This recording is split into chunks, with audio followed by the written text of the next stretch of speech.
vent debout pour le cinéma sénégalais.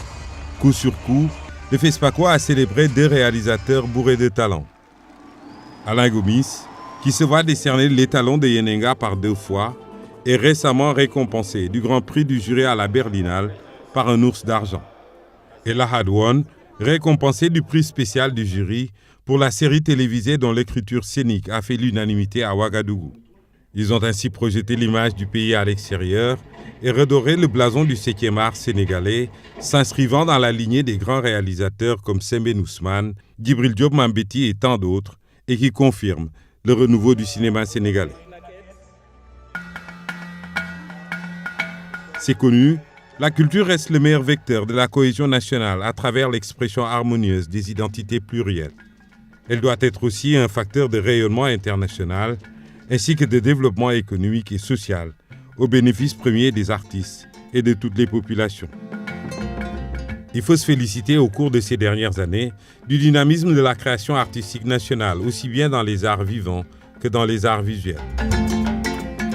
C'est pour encourager la structuration des filières et le dynamisme des acteurs culturels que le Fonds de promotion à l'industrie cinématographique et audiovisuelle FOPICA, institué en 2002 et doté d'un budget de 1 milliard de francs CFA, n'est devenu opérationnel qu'après 2012.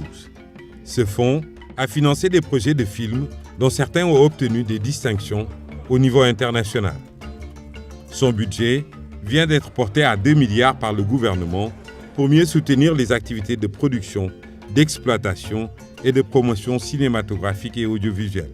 Le fait d'avoir un financement du FOPICA, c'est-à-dire un soutien de son pays, nous permettra d'avoir plus facilement des partenaires à l'étranger. Rentrer dans des productions un peu plus structurées, ça va stimuler toute la chaîne de valeur. Donc les gens seront obligés d'être formés. Et je pense même peut-être que même dans le fond, c'est prévu un volet formation qui est à mon avis le socle pour la réussite de ce programme.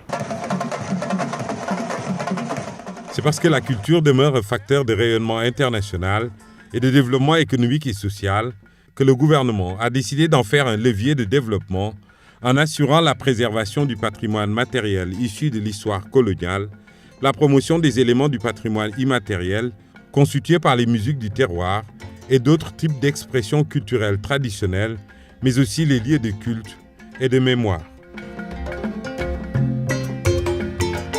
En termes de réalisation culturelle, on peut citer entre autres le Centre d'interprétation de Toubacouta, suite au classement du Delta du Saloum au patrimoine mondial de l'UNESCO en 2011.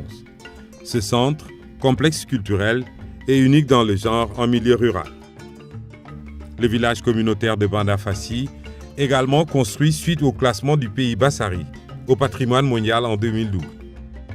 La construction des mausolées de grandes figures historiques et religieuses comme Maba Diakhou, Cheikh Anta Diop, Almami Abdelkader Khan, Kocc Barma Fall, Boursine Coumba Ndoffène Famagre, les maisons natales de Senghor à Joal et Djilor, ou encore les mosquées anciennes de Baguère et celles de Karantaba, vieilles de plus de 600 ans.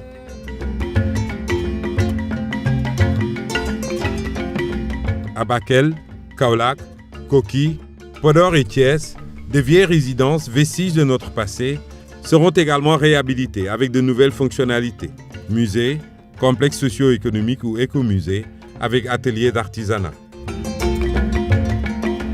Dans la même veine, a été mis en place le Fonds de développement des cultures urbaines d'un montant de 300 millions de francs CFA.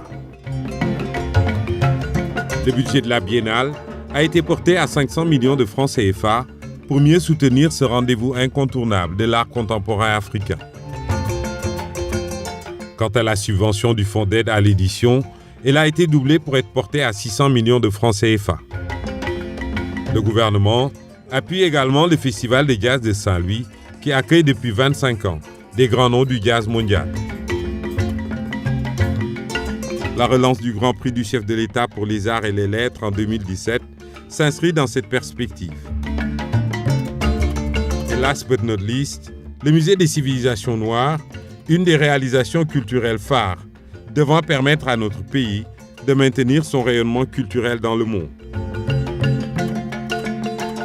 La Société sénégalaise du droit d'auteur et des droits voisins, SODAV, société de gestion collective créée en 2016, a pour vocation de garantir aux créateurs et à tous ceux qui interviennent dans le processus de création et d'expression des œuvres les revenus auxquels ils ont droit.